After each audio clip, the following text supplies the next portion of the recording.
여러분 시청자 여러분 안녕하십니까. 잔잔의 도론도담 시간입니다.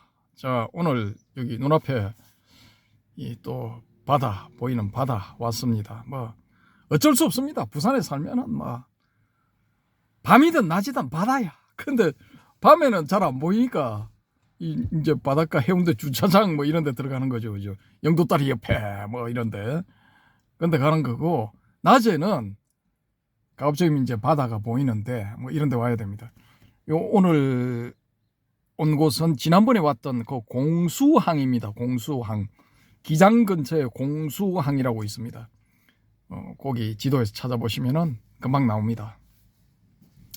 근데 여기 이제 양쪽으로 지금 차가 주차를 해 있는데 여기도 요 오른쪽에도 주차를 해 있고 요 양쪽 2열 주차 사이로 차들이 이제 왔다 갔다 하고 있는데 여기 차를 대놓고 좀 전에 방문한 기장 롯데몰 안에 있는 롯데마트에 사온 빵, 좀 먹었습니다. 먹으면서 뭐 이런 이야기 저런 이야기 했는데 그 좀 이야기를 좀 한다고 목이 쉬었습니다. 무슨 이야기를 했느냐?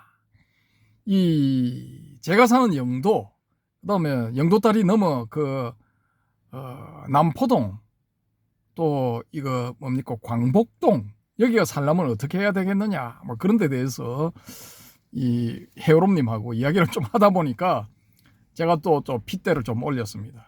핏대를 올려가지고 목이 좀 쉬었는데 양해해 주시기 바랍니다. 지금 그 남포동을 살리려고 막 밤에 루미나리 쇼도 하고 막 난린데 못 살아나고 있습니다. 안 살아나고 있습니다. 막 얼마 전에도 한 보름 전인가요? 뭐 한 달쯤 전에 가봤나? 사람들이 없어.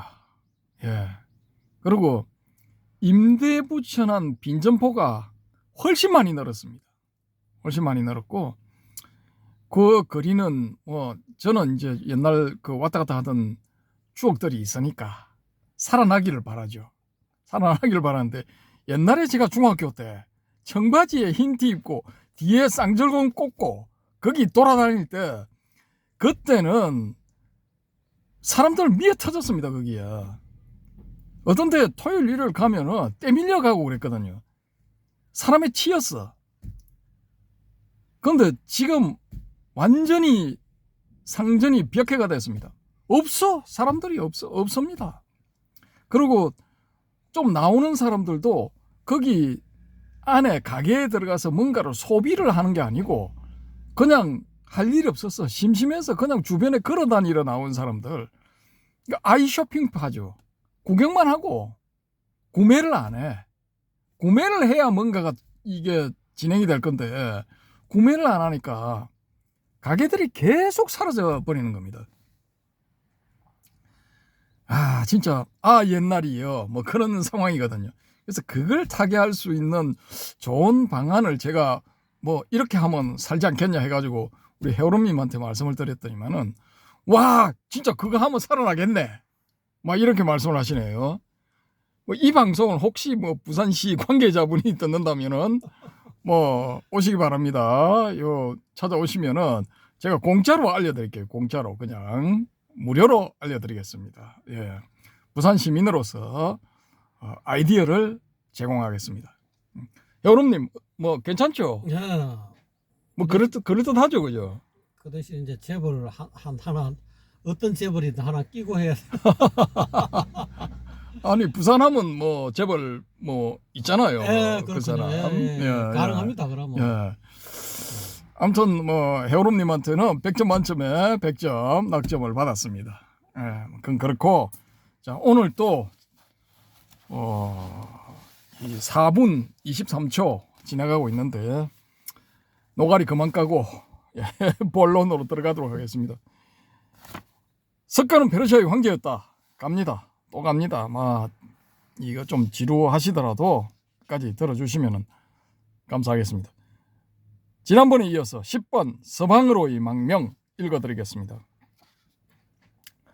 가우타마 시다르타가 29살이 되던 해의 어느 봄날 상가가 소집되었다. 상가는 만 20세 이상의 샤캬족 남자가 참가하는 일종의 회의였다. 이는 스파르타에서 열린 자유민들의 민회와 같은 성격의 것이다. 상가 소집의 이유는 로히니 강의 강물을 농사용으로 사용하는 문제를 두고 발생한 꼴리아족과의 분쟁 때문이었다. 공회당인 쌍스타가르가 사람들로 넘쳐났다. 하지만 정반왕은 이 집회에 참석하지 않았다. 현직 왕인 그는 회의의 결론에 영향을 줄 수 있기 때문이었다. 농업 용수를 얻는 수단이 다양화된 지금도 논에 물을 대는 문제로 분쟁이 생기면 당사자들 사이에 험악한 분위기가 만들어진다. 참고로 잠깐 설명을 드리면은 이명박 정권 때 4대강을 했죠, 그죠? 4대강 했는데 많은 사람들이 반대를 했죠, 그죠? 4대강 다 망칠 일이 있나? 근데 저는 그 이야기 듣고 바로 지도를 띄워가지고 한번 찾아봤습니다. 그래서 이게 타당성이 있나? 그래서 4대강을 딱 지도를 띄워놓고 머릿속으로 연결해보니까 뭐 괜찮은 그림이 나오더라고요. 그래서 저는 솔직히 말씀드리면 그거 찬성했습니다. 왜냐? 아니 관광자원이라고는 산 보러 오세요, 바다 보러 오세요, 강 보러 오세요, 뭐 이거밖에 없는 나라에서 아니 저거 4대강을 연결해가지고 관광자원으로 활용한다면은 4대강 투어 이런 거 만들어가지고 외국에 팔면은 사람들 좀 오겠다 이런 생각이 들었거든요. 아무튼 그렇게 생각했는데 4대강이 추진되다가 본강 보만 여러 개 만들고 끝났죠, 그죠? 근데 정권이 바뀌어가지고 그 보 없앤다고 쌩 난리를 떨었는데 그 원하는 대로 진행이 안 됐죠, 그죠? 왜냐? 이 뻔한 겁니다. 이게 다 경제적인 이유야. 제가 봤을 때는 근본적으로 경제가 깔려 있어. 그럼 4대강 짓는데 떡 만들어지는 거지. 그럼 떡고물 떨어지잖아요. 근데 4대강 흐는데 그럼 이것도 또 똑같은 원리야. 또 떡 만들어져. 그럼 떡고물 떨어지는 거지. 다 그놈의 고물을 얻어 처먹으려고 다 기본적으로는 다 하는 거예요. 나머지는 부수적인 효과야. 근데 그 부수 효과 중에 뭐가 있느냐 하면은 농업 용수 활용이란 게 있거든요. 근데 보드를 만들어 놓으니까 일단 물이 이제 저장이 되니까 봄철에 농사 짓는 농민들 입장에서는 비가 안 올 때는 유용하게 쓰인단 말입니다. 그 강물들이. 그러니까 다 까부셔야 된다. 그래야 강이 살아난다. 이러는 쪽한테 결사반대. 죽어도 못해. 나를 죽이고 해라 하는 사람들은 뭐냐면 그 지역의 농민들. 아니 농업용수 다 사라지고 나면은 농사를 못 지어가지고 쫄딱 망하게 생겼는데 그걸 방관을 하겠습니까? 전부 농민들 전부 나서가지고 목에 낙 걸고 투쟁하러 가야지. 예? 그 생명이 걸린 거야. 그럼 농업용수가 논에 물 대는 게 그렇게 중요하다 이겁니다. 이 농민의 아들 해운호님 어떻게 생각하십니까? 찬성. 맞죠, 그죠? 제 말 맞죠? 당연합니다. 물 없으면 농사다. 예. 농민들이 다 사라진다고 봐요. 물이 모자라면 살벌해지죠. 아니 살벌해지고 농사 자체 뭐냐니까 농민들 떠나야 된다니까. 죽는 거죠, 그죠? 말하자면 맞아. 생명이 걸리는 거 맞는 거죠. 당연하지. 예. 근데 이 2,500년 전 이 카필라바스트 근처도 이거 마찬가지야. 예.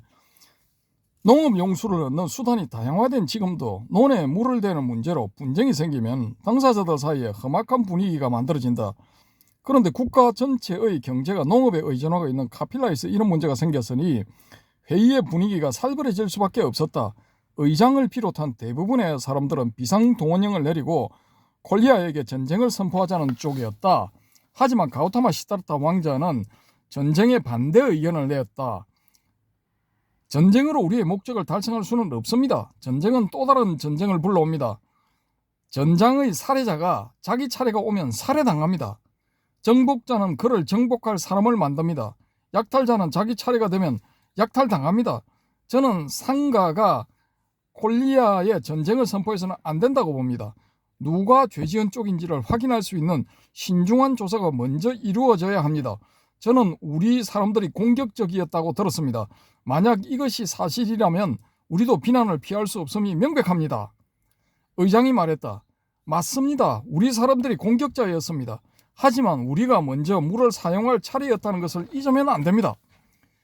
이에 가우타마 시다르타 왕자는 의장의 고백이 샤캬족이 비난에서 완전히 자유로울 수 없음을 보여준다면서 1. 샤캬족 대표자 2명과 콜리아족 대표자 2명을 뽑고 2. 그들이 다시 다른 1명을 뽑아 3. 이 5명이 사건의 진상을 조사하고 그에 따른 대책을 마련하자는 의견을 냈다. 하지만 의장은 강력한 징벌이 없다면 콜리아족의 위협이 멈추지 않을 것이라면서 왕자의 제안에 대해 반대했다. 이렇게 팽팽한 긴장 속에 두 안은 표결에 붙여졌다. 먼저 상정된 가우타마 시다르타 왕자의 안은 다수인 강경파에 의해 부결되었다. 이어서 의장의 안이 상정되자 왕자는 다시 일어나 반대 의견을 냈다. 그는 샤캬족과 콜리아족이 가까운 친족임을 일깨우고 서로를 파괴하는 것은 현명하지 못한 처사라고 주장했다. 이는 자신의 어머니이자 정반왕의 왕비인 마야 부인이 콜리아족 출신임을 강조하는 말이기도 했다. 그러자 의장은 크샤트리아는 친족과 이방인 사이에 차별을 두지 않는다. 나라를 지키기 위해서는 형제와도 싸워야 한다. 적과 싸우는 것이 크샤트리아의 의무이며 이는 경전, 즉 샤스트라의 명령이다 고 받아쳤다. 하지만 가우타마 시다르타 왕자는 끝까지 굽히지 않았다. 그는 정오는 정오에 의해서가 아니라 사랑에 의해서만 없앨 수 있다는 것이야말로 다르마다, 즉 진리다 고 되받아쳤다. 자신의 윤리적인 주장에 대해 역시 윤리적인 주장으로 맞서며 왕자가 조금도 물러설 기미를 보이지 않자 의장은 철학적인 논쟁보다는 표결이 필요하다고 한 발 물러섰고 다수파는 이를 받아들였다. 다음 날 계속된 회의에서 결국 다수파의 의견이 채택됐다. 그럼에도 불구하고 가우타마 시다르타 왕자는 다시 강력하게 반대했다. 그는 군대에 합류하지 않을 뿐더러 민간인으로서 전쟁 수행에도 참여하지 않겠다고 선언했다. 그러자 의장은 상가에 들어올 때 한 맹세들을 어기면 공적인 불명예를 당하게 될 것임을 경고했다. 이에 시다르타 왕자는 다음과 같이 웅변했다. 나는 나의 몸과 마음 그리고 돈으로 샤캬족을 위한 최고의 이익을 수호할 것을 맹세했습니다. 그런데 이 전쟁이 샤캬족을 위한 최고의 이익을 가져다 준다고 생각하지 않습니다. 무엇이 샤캬족의 최고 이익 앞에 있는 나에게 주어질 공적인 불명예입니까? 나아가 그는 바로 이런 문제 때문에 코살라의 왕에게 빌미를 주게 되어 카필라 사람들의 자유가 더욱 속박당하게 될 것을 우려한다고 주장했다. 왕자가 나라와 백성들의 장래를 걱정하는 마음에서 한 이 말이 의장을 자극했다. 젊은 왕자가 코살라를 언급하면서까지 자신에게 압력을 가한다고 오해한 의장은 마침내 어제부터 참아온 분노를 폭발시키며 소리쳤다. 그대는 아마 코살라 왕의 허락 없이 상가가 그대를 교수형시키거나 추방시키지 못함을 계산하고 있는 것 같소. 코살라의 왕은 상가가 그대에게 그런 결정을 내리는 것을 허가하지 않을 것이요. 하지만 상가에는 그대를 벌할 다른 방법들이 있다는 것을 명심하시오. 상가는 그대의 가족들에 대한 사회적 거부, 소셜 보이콧이죠. 일종의 따돌림, 사회적 거부를 선언할 수 있고 그대 가족들의 토지를 몰수할 수도 있어. 여기에 대해서는 상가가 코살라 왕의 허가를 얻을 필요가 없소이다. 왕자에 대한 선전포고와 같은 의장의 발언이 끝났지만 장내는 숨소리 하나 들리지 않을 정도로 조용했다. 대신에 사람들의 시선이 일제히 가우타마 시다르타 왕자에게 날아들었다. 과연 어떤 반박이 나올까? 하지만 의장의 말이 끝나자마자 자신의 의견을 펼치던 가우타마 시다르타 왕자도 이번만큼은 조용했다. 얼마나 시간이 흘렀을까? 북쪽에 있는 설산만큼이나 무거운 침묵의 소리를 깨고 가우타마 시다르타 왕자가 천천히 입을 열었다. 제발 내 가족을 벌하지 마시오. 사회적 거부로 그들을 정신적인 고통에 빠뜨리지 마시오. 그들의 유일한 생계수단인 토지를 몰수해 궁핍하게 만들지 마시오. 그들은 결백합니다. 죄인은 나입니다. 내 잘못에 대해 내가 책임지게 해주시오. 당신들의 선택에 따라 죽음이든 추방이든 나에게 선고해 주시오. 나는 기꺼이 그것을 받아들이겠습니다. 그리고 결코 코살라의 왕에게 호소하지 않을 것임을 약속합니다. 뜻밖의 발언이었다. 의장은 가능성만을 언급했을 뿐인데 가우타마 시다르타 왕자는 아무런 저항도 없이 순순히 항복하는 것이 아닌가. 전쟁을 하자는 사람들도 반대하는 사람들도 모두 놀랐다.